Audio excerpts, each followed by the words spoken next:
É com muita satisfação que nós estamos aqui essa noite, ao convite desse grande amigo, né, do Zé Roberto, para que a gente possa conversar um pouquinho, que a gente possa, vamos dizer assim, dividir um pouquinho daquilo que nós viemos estudando, daquilo que nós viemos conhecendo, sem nenhuma pretensão de ensinar nada a ninguém, porque nós não estamos nessa posição, mas apenas de alguém que vai compartilhar algo que está conhecendo e que pode ser útil para mais alguém além de mim mesmo. Então, já inicio agradecendo aqui ao convite, essa casa aqui, que é uma casa muito importante não só para mim, mas reconheço ser importante para todo o movimento espírita de Uberlândia, por todos os trabalhos que desenvolve, pela sua importância histórica, enfim. Então é uma satisfação estar aqui, né? Hoje, infelizmente, não pode ser, né? Pessoalmente, mas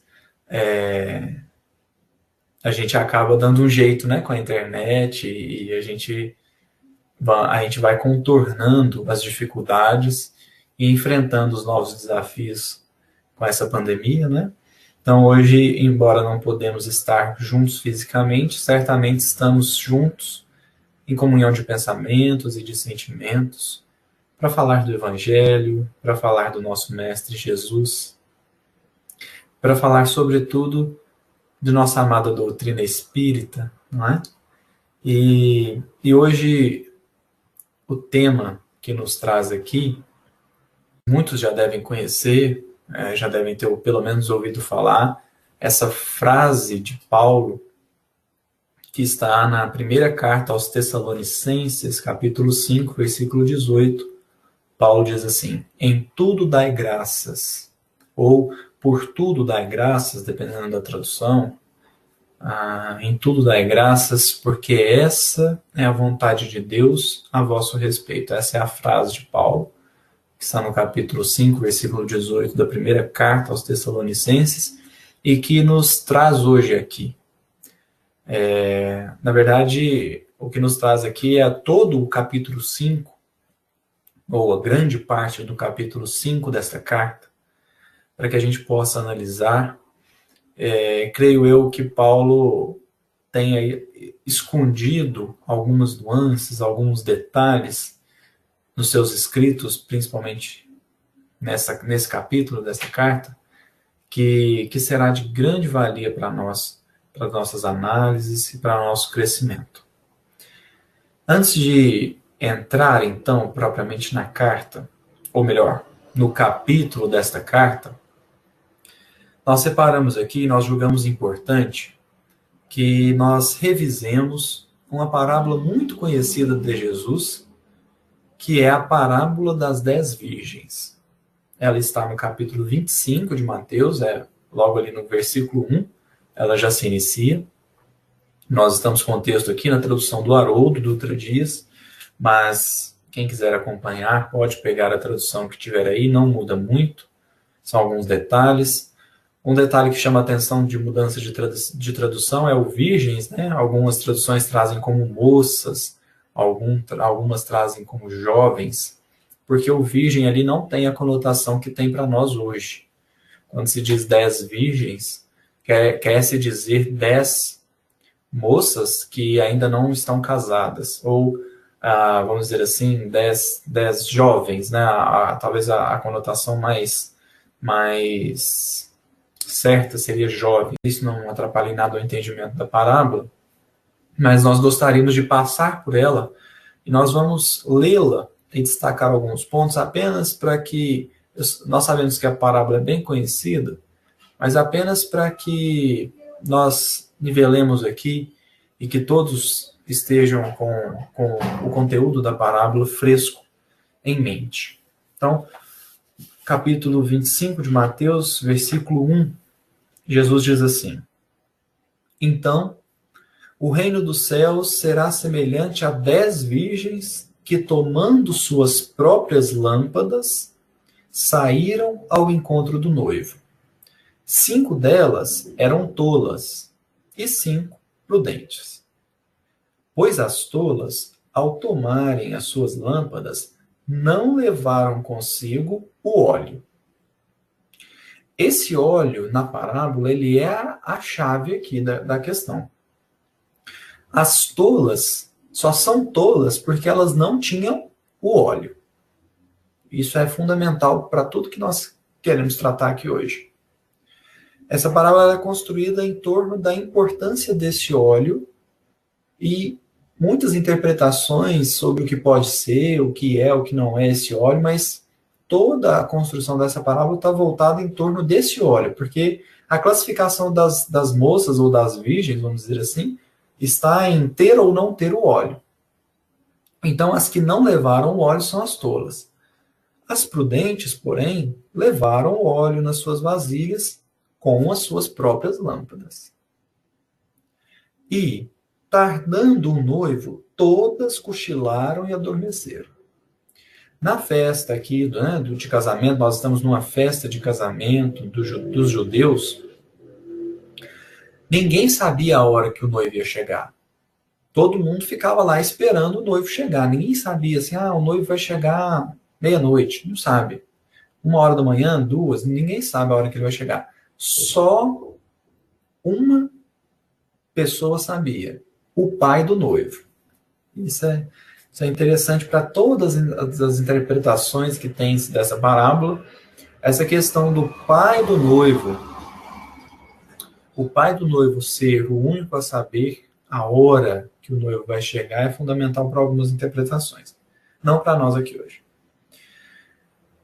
E tardando o noivo, todas cochilaram e adormeceram. Mas, à meia-noite, houve um clamor. Eis o noivo. Então o noivo chegou à meia-noite. Saía ao seu encontro. Então, meia-noite, muito escuro. Então, todas aquelas virgens se levantaram e prepararam suas próprias lâmpadas. As tolas disseram às prudentes: dai-nos do vosso óleo, porque as nossas lâmpadas se apagam. As prudentes responderam dizendo: de modo nenhum. Talvez não seja suficiente para nós e para vós. Ide antes aos que vendem e comprai para vós mesmas. É curioso que o óleo não é algo que pode ser doado, né? O óleo, quem tem para si e não pode doar. Não é possível fazer a divisão. Ao saírem para comprar o óleo, veio o noivo. As virgens que estavam prontas, preparadas, entraram com ele nas bodas e a porta foi fechada. Posteriormente, vieram as virgens remanescentes, dizendo: Senhor, Senhor, abre-nos a porta. Em resposta, ele disse: Amém, ou algumas traduções trazem em verdade, né? Em verdade vos digo que não vos conheço. Aí aqui encerra a parábola. E aí Jesus diz assim: portanto, vigiai, porque não sabeis o dia nem a hora. Bom, essa é a parábola.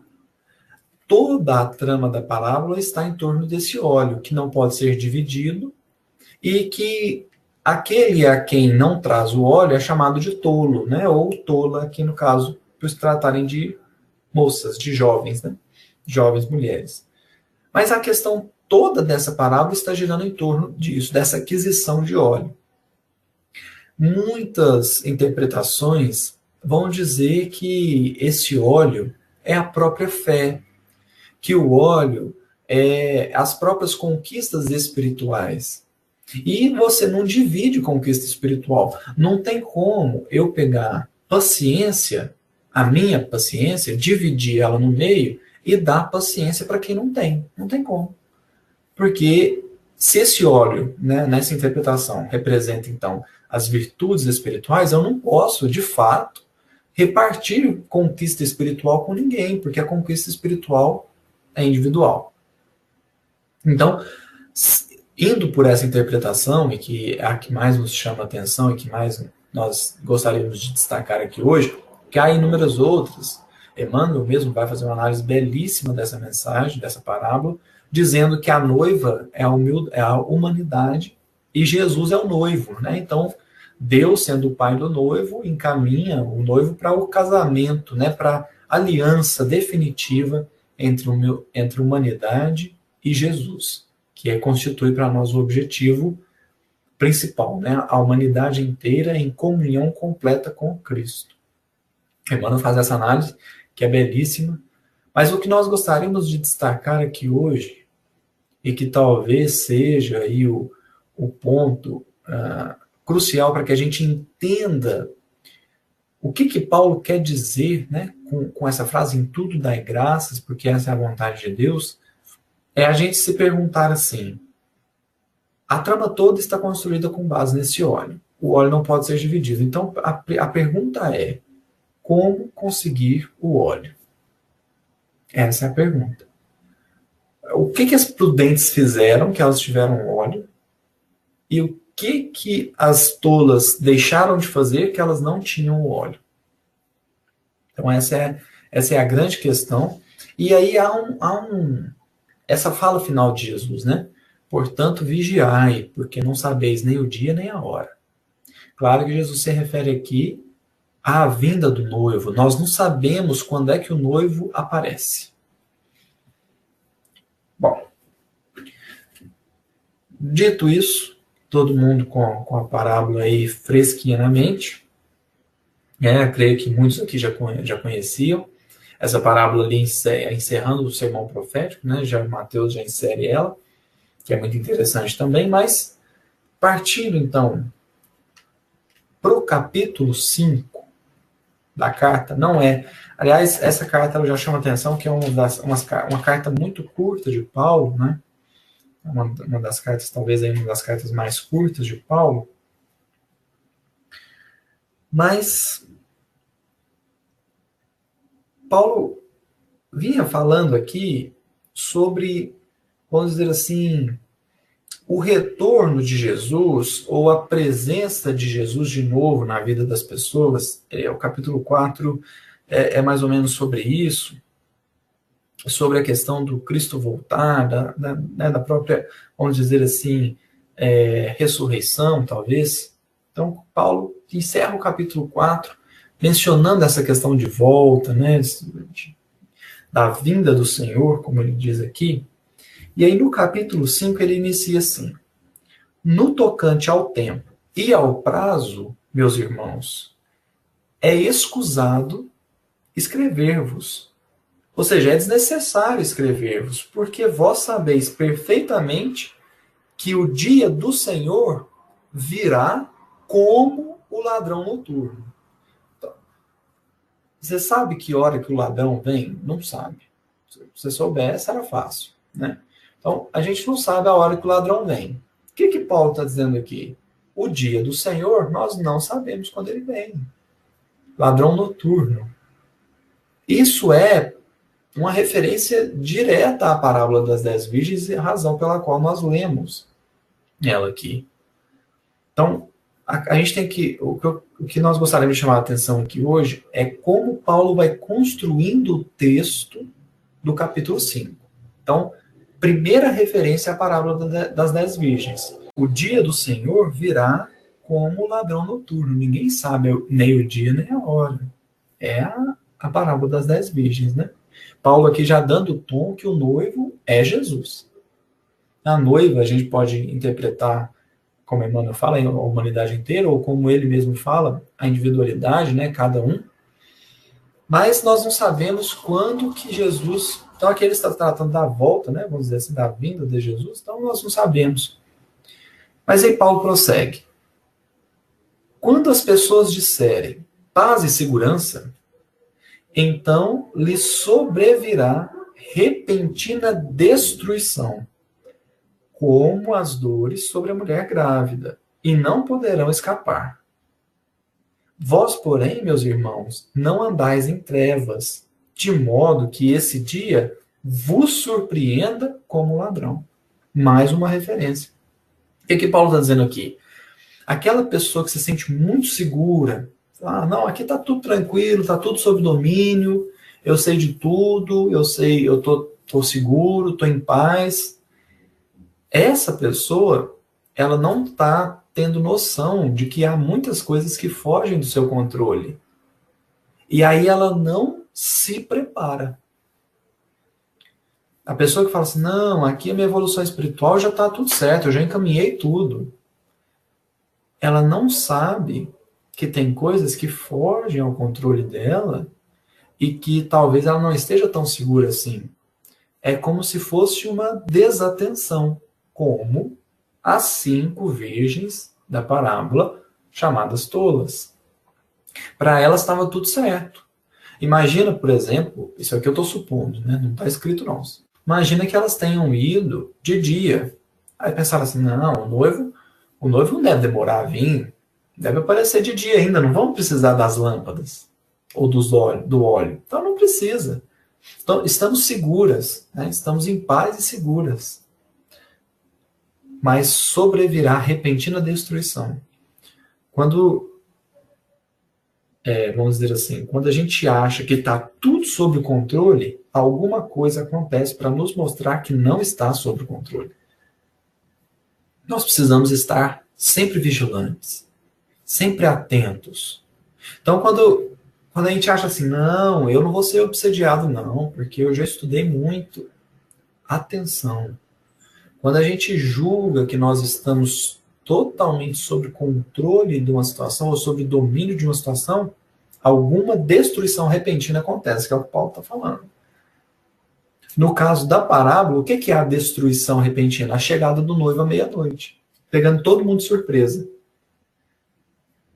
Vós, porém, meus irmãos, ele está escrevendo para a comunidade dos Tessalonicenses. Vós, porém, meus irmãos, não andais em trevas, de modo que esse dia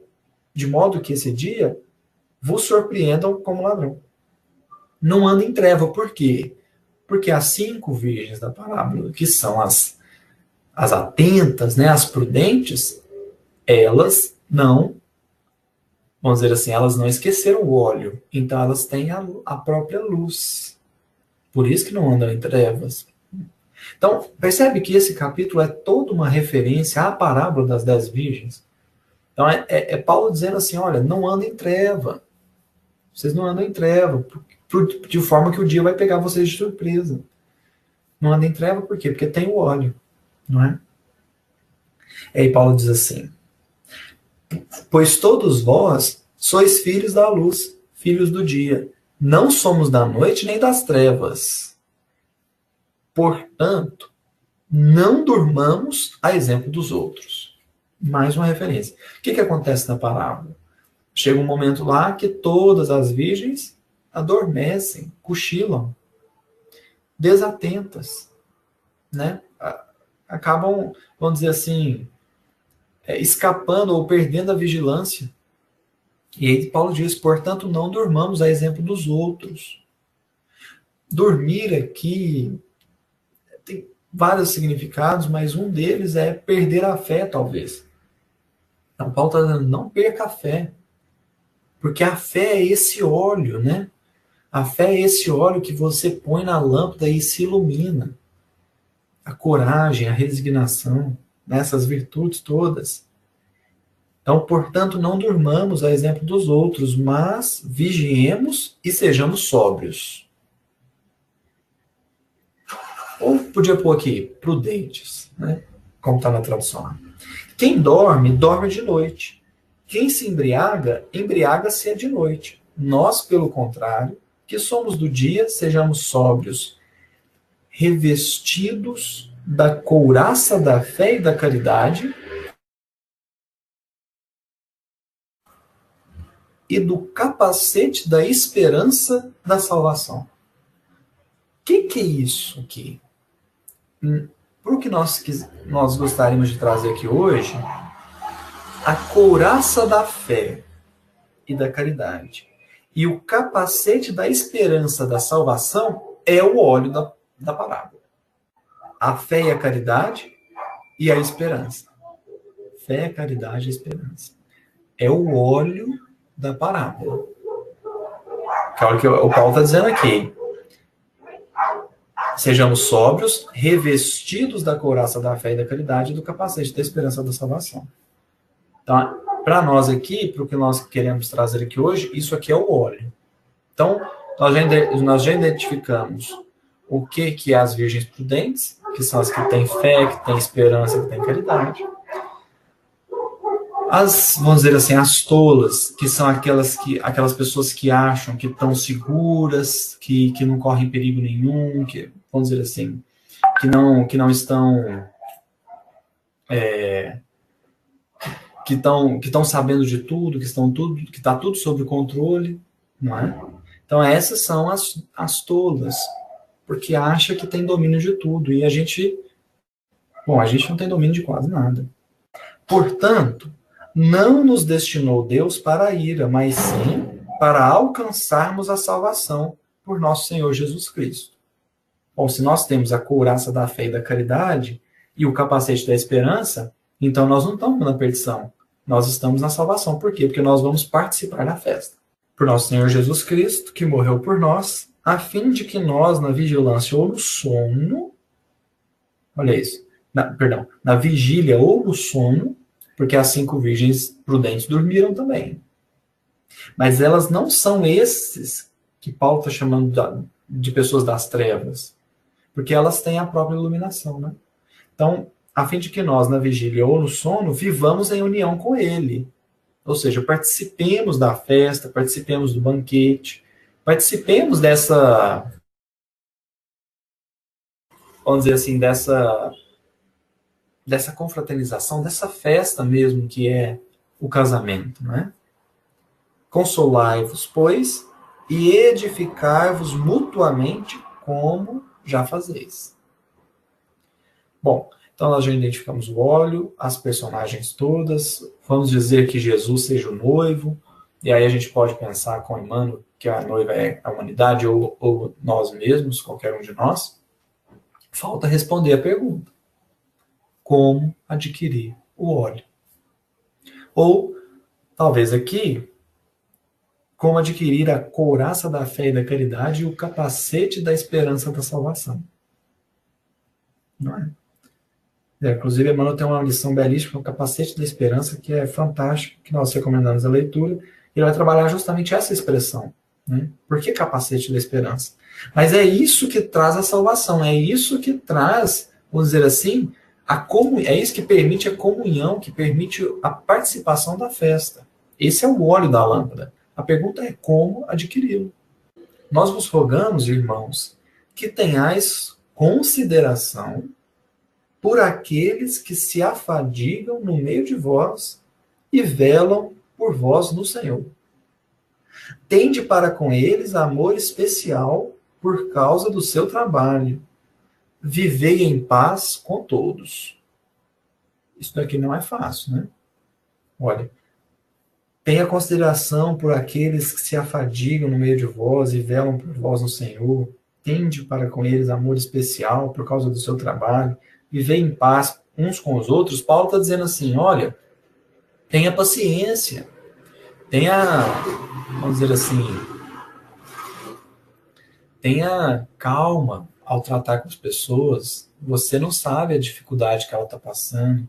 E muitas dificuldades que as pessoas passam, principalmente as que convivem com a gente, muitas das dificuldades que essas pessoas passam são por nossa causa. E às vezes a gente nem sabe. Às vezes é uma pessoa que cede ali, é uma pessoa que faz daqui. São pessoas que nos ajudam muitas vezes em silêncio, que tomam uma carga de trabalho por nossa conta. Tenha paciência com essas pessoas, porque o cansaço, né? Às vezes a gente não sabe lidar com as pessoas que têm cansaço, que estão cansadas. A gente quer sempre mais das pessoas. A gente sempre exige mais. Mas nós vos rogamos que tenhais considerações por aqueles que se afadigam no meio de vós, tende para com eles amor especial, por causa do vosso trabalho, viver em paz uns com os outros. Prossegue. Paulo. Exortamo-vos, irmãos, admoestai os indisciplinados. Reconfortai os pusilâmines, ou, vamos dizer assim, os covardes, né? Os fracos, os covardes. Covarde aqui seria melhor. Sustentai os fracos. Sede pacientes para com todos. Vede que ninguém retribua o mal com o mal. Procurai sempre o bem uns dos outros e de todos. né? Isso aqui lembra lá ação e reação, quando Hilário, né, na verdade, pergunta ao benfeitor Druso, se não me falha a memória, o que era o mal, o que era o bem, né? E aí o Druso responde assim: olha, o mal é você querer o progresso, a saúde, o conforto, o sucesso para você. Esse é o mal. Quando você deseja essas coisas boas só para você. O que é o bem? O bem é quando você deseja o progresso, a saúde, o sucesso para todos. Esse é o bem. Então, o mal, o que é o mal? O mal é o bem egoísta, né? O mal é o bem que olha só para si. E o que é o bem? O bem é o bem que olha para todos. Então, por isso Paulo diz aqui: procurai sempre o bem uns dos outros e de todos. É procurar fazer o bem, procurar destacar as qualidades, procurar destacar as coisas boas, dar valor às coisas boas, dar valor ao que o outro fez bem feito, fazer a caridade, praticar o bem, enfim, tudo isso que nós já estamos mais do que cansados, vamos dizer assim, vou dizer cansado de ouvir, mas nós já ouvimos muito isso. Isso é clichê, eu tenho certeza que todo mundo aqui já ouviu. Alegrai-vos sempre. Orai sem cessar. Por tudo dai graças, ou em tudo dai graças, pois esta é a vontade de Deus a vosso respeito, em Cristo Jesus. O que Paulo fez até agora? Ele só deu conselho difícil. Vocês concordam? Viver em paz uns com os outros, sede pacientes para com todos, procurai sempre o bem uns dos outros, alegrai-vos sempre. Será que é possível ser alegre sempre, ter alegria sempre? Orar sem cessar, dar graças em tudo. O que é isso? Aí aqui Paulo vai dar uma deixa.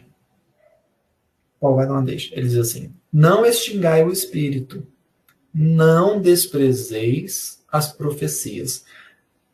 A parábola das 10 virgens está, como eu disse, no finalzinho do sermão profético. Aí encerra-se o sermão profético e vem a parábola. Não desprezeis as profecias. Discernir tudo e ficai com o que é bom. Guardai-vos de toda espécie do mal. O que Paulo está fazendo aqui? Ele está respondendo a nossa pergunta: como adquirir o óleo? Faz isso. Dai graças em tudo, orai sem cessar, alegrai-vos sempre, procurai sempre o bem uns dos outros, não retribua o mal com o mal, reconfortai os covardes, admoestai os indisciplinados, sustentai os fracos, sede paciente para com todos. Isso aqui é aquisição do óleo. Isso aqui é a resposta: como adquirir o óleo da parábola. Isso que Paulo trouxe aqui. Agora, é fácil? Não, não é. Só o viver em paz com os outros já deu um desafio. Mas a questão é, nós não, vamos dizer assim, a gente não lê essa parábola e fala assim: nossa, mas como as tolas são inocentes, por que elas não trouxeram óleo? Porque é difícil demais. Mas a gente não quer ser como as prudentes? Então Paulo deu a receita, como adquirir o óleo.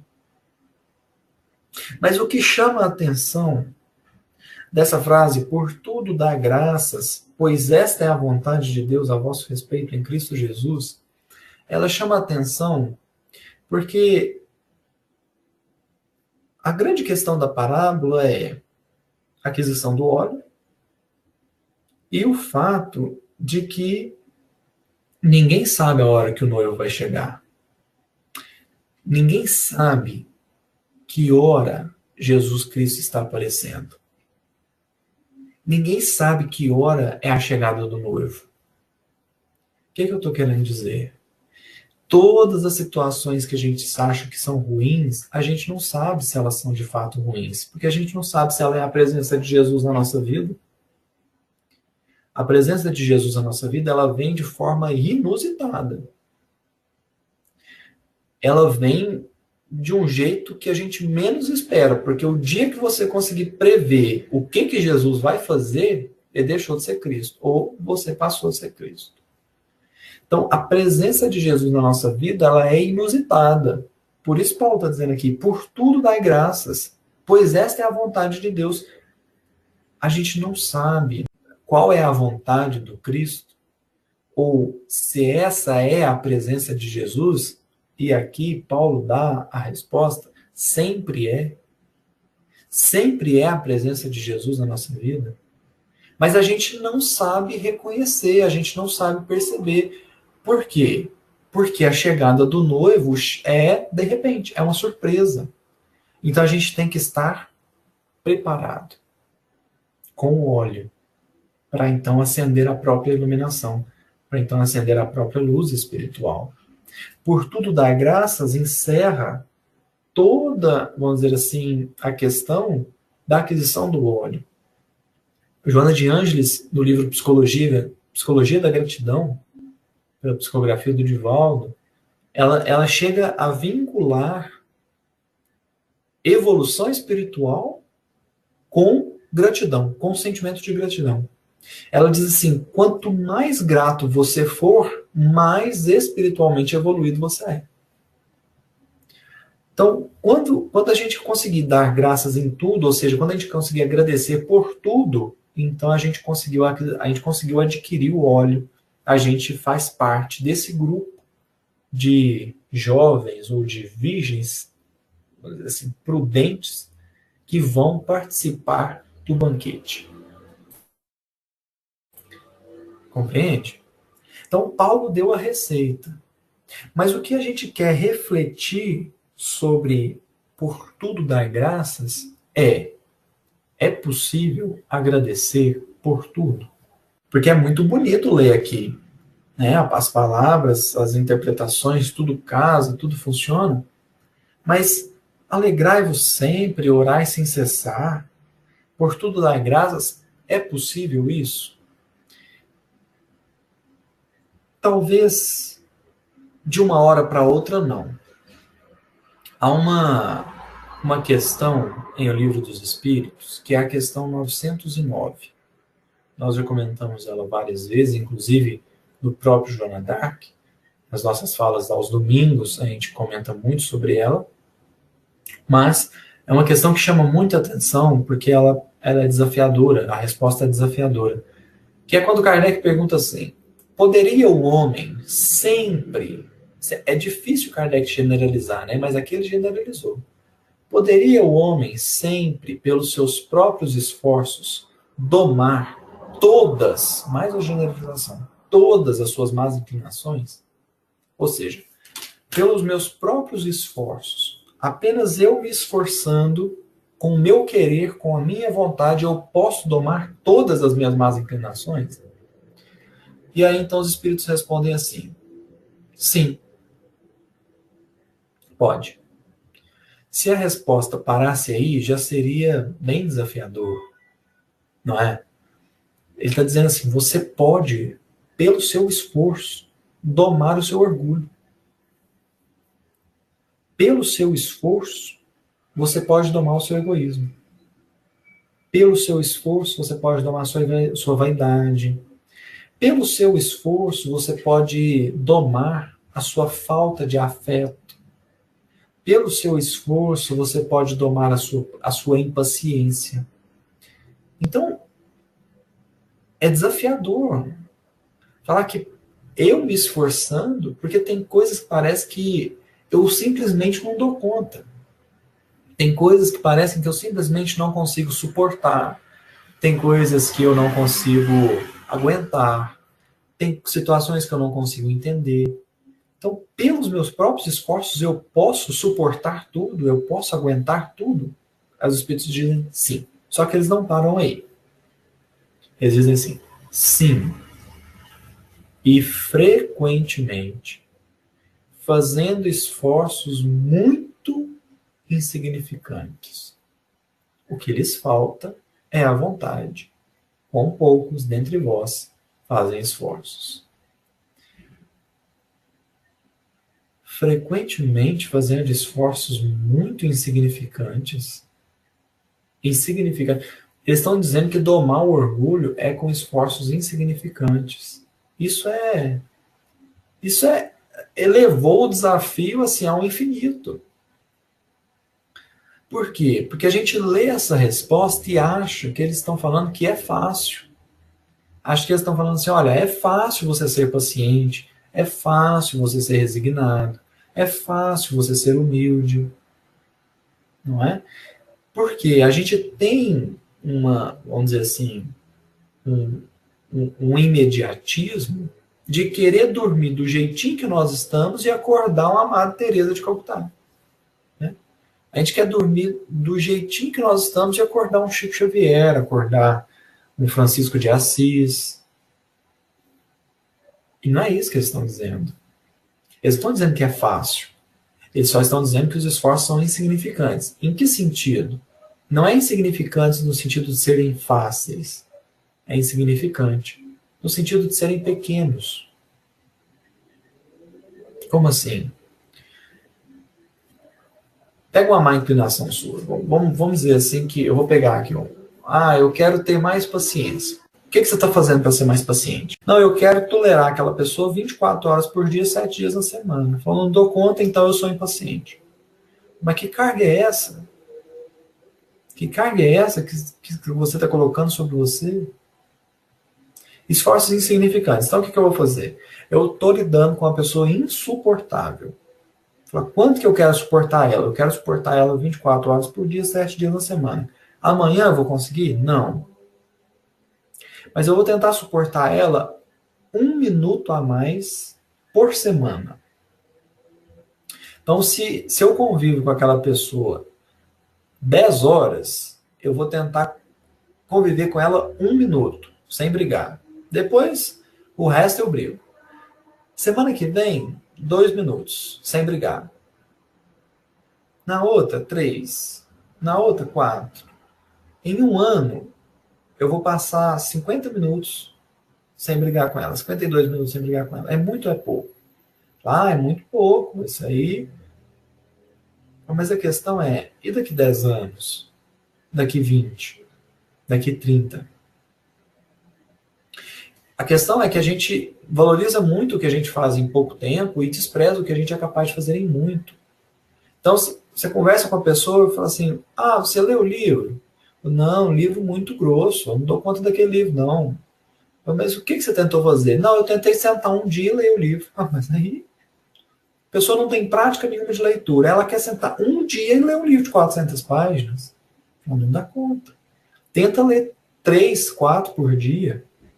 Ou estipula uma meta semanal, né? Distribui o tempo.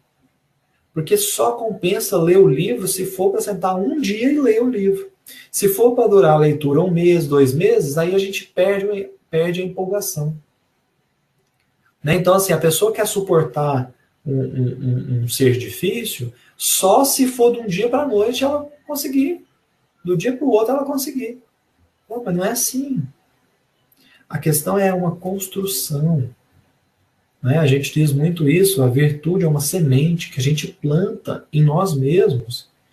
E Jesus mesmo diz isso, né? A semente está distante da árvore, que está distante da folha, que está distante do fruto.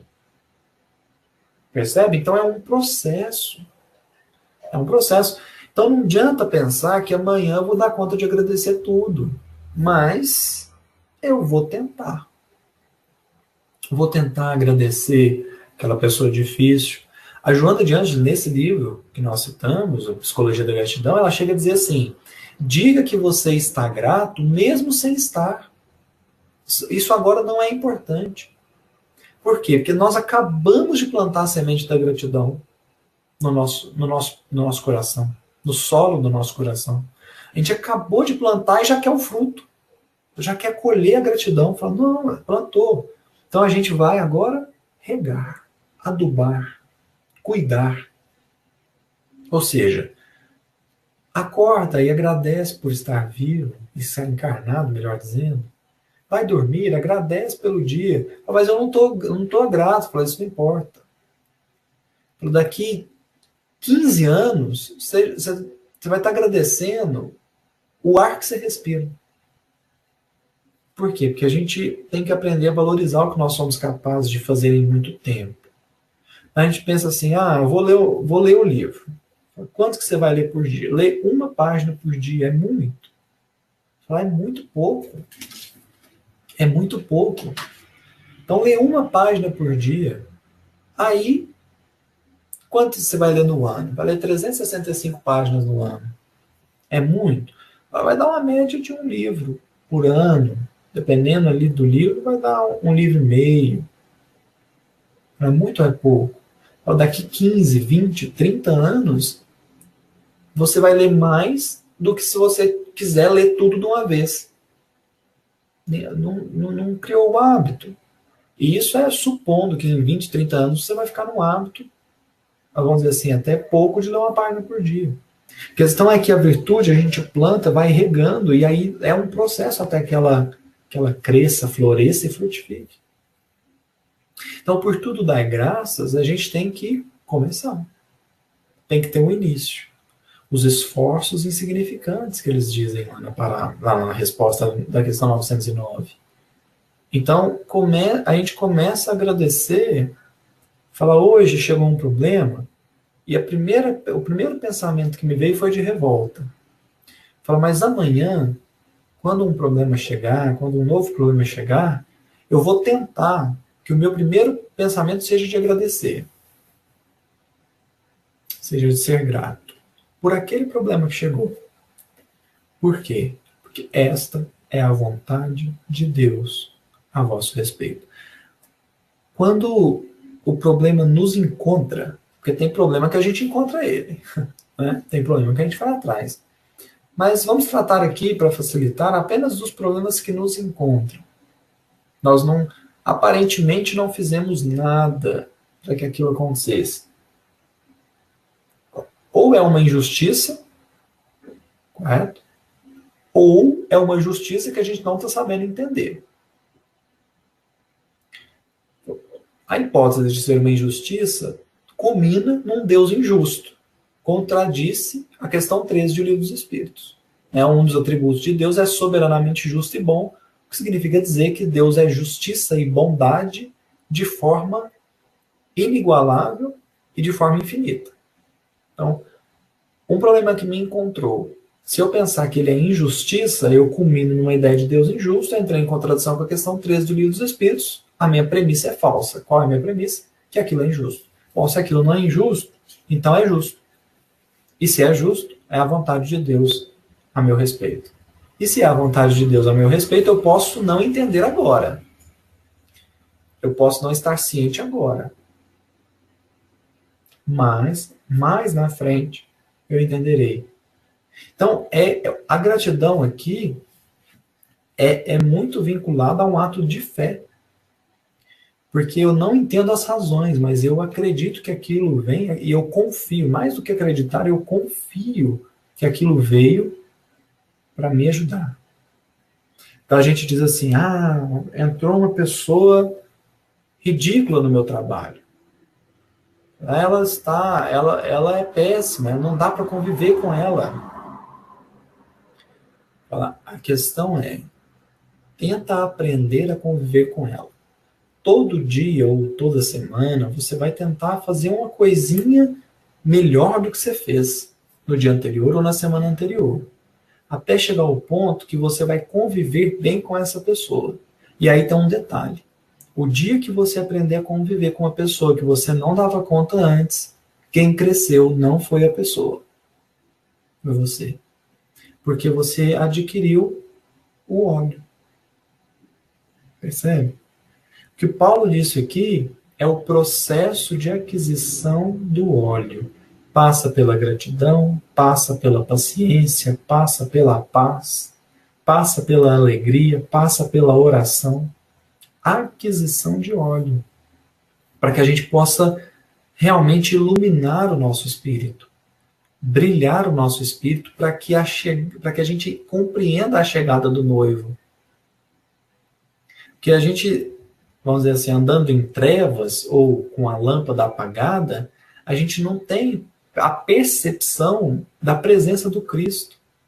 Mas em adquirindo o óleo, ou seja, em praticando essas virtudes, nós vamos começar a perceber o Cristo na dificuldade, a perceber o Cristo na pessoa difícil, a perceber o Cristo nas dificuldades que nos encontram. Nós vamos começar a perceber Jesus no dia a dia. Nós vamos perceber Jesus para todo lado. E aí a gente vai começar a entender que não tem nada de injusto. Tem uma justiça que a gente não enxergava. Esse é um processo, é uma virtude. E aí Paulo encerra a carta. O Deus da paz vos conceda. O Deus da paz vos conceda a santidade perfeita, e que o vosso ser inteiro, a alma e o corpo, sejam guardados de modo irrepreensível para o dia da vinda de nosso Senhor Jesus Cristo. Tá aqui, encerrou.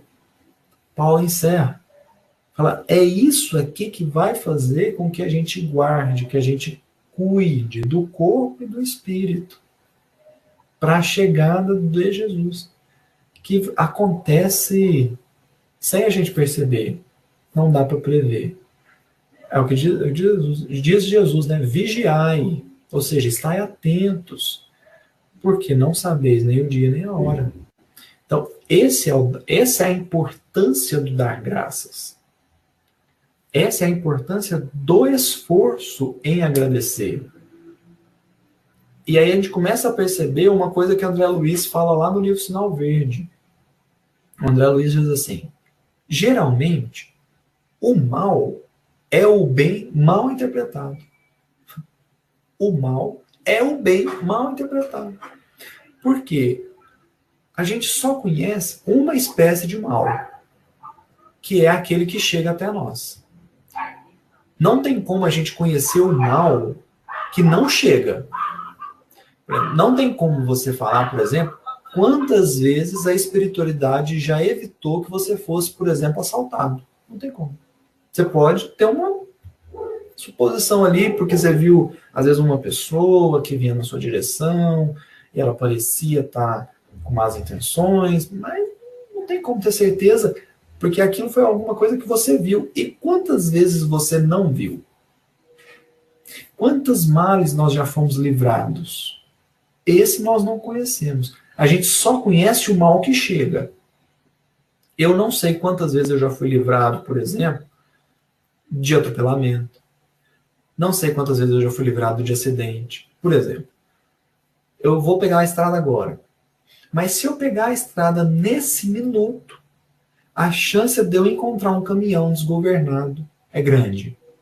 E aí, curiosamente, a chave do carro desaparece. Eu fico bravo, né? É engraçado. Eu fico bravo, porque eu falo assim, a chave do carro, eu larguei ela aqui. Como é que ela não está aqui mais? Já parou para pensar que isso pode ser um atraso providencial? A espiritualidade faz com que eu esqueça o lugar que eu deixei a chave, para que eu perca tempo procurando a chave, para que eu não saia naquela hora, porque saindo naquela hora eu vou encontrar, ou vou possivelmente me envolver num acidente que não é para que eu me envolva. Esse é o mal. Por isso André Luiz diz, o mal geralmente é o bem mal interpretado, porque a gente só conhece o mal que chega até nós. Esse mal que chega até nós é a vontade de Deus a nosso respeito. Portanto, é um bem. Por mais triste que ele seja. Porque a gente tem que pensar e começar a viver verdadeiramente como espíritos, né? A gente às vezes vive como corpos. Nós precisamos viver como espíritos. O que eu quero dizer? É assim. Muitas pessoas têm planos para daqui 10 anos, daqui 30 anos. Não é? A pergunta que eu quero que você se faça e que eu venho me fazendo várias vezes, por vários momentos, é Quantos planos eu tenho para mim para daqui 100 anos, para daqui 200 anos, para daqui 300 anos, para daqui 1000 anos? Quantos planos eu tenho para mim para daqui 3000 anos? Quantos planos?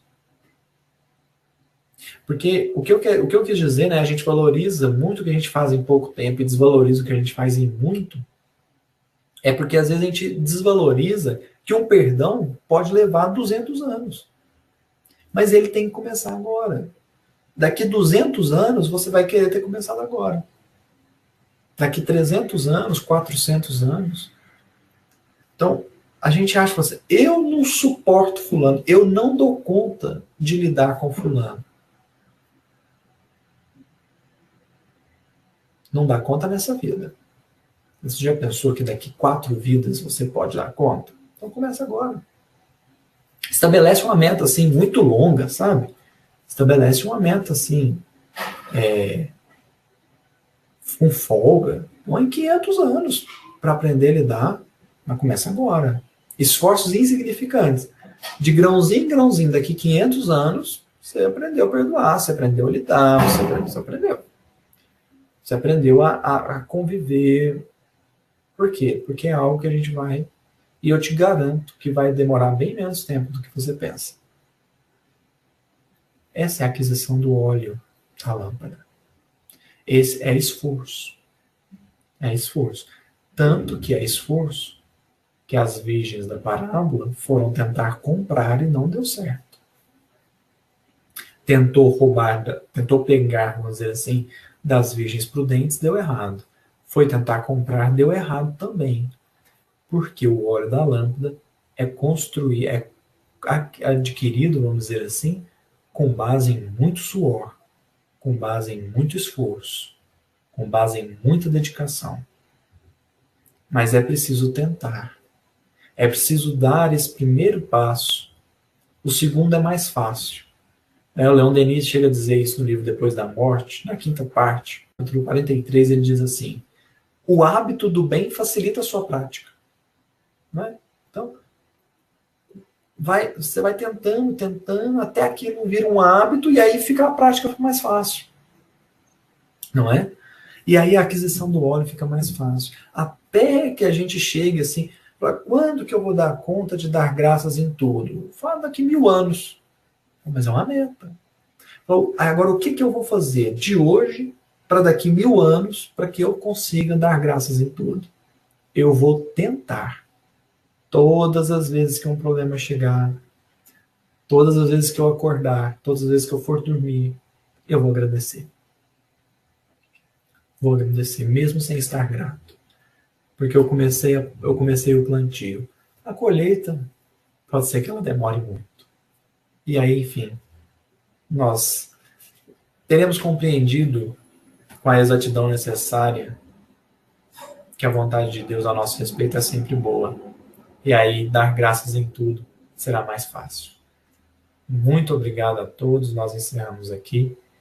Gratidão a todos que participaram, mais uma vez. Gratidão ao Zé Roberto pelo convite. E vamos lutando, vamos caminhando. Um dia a gente chega. Até mais, pessoal.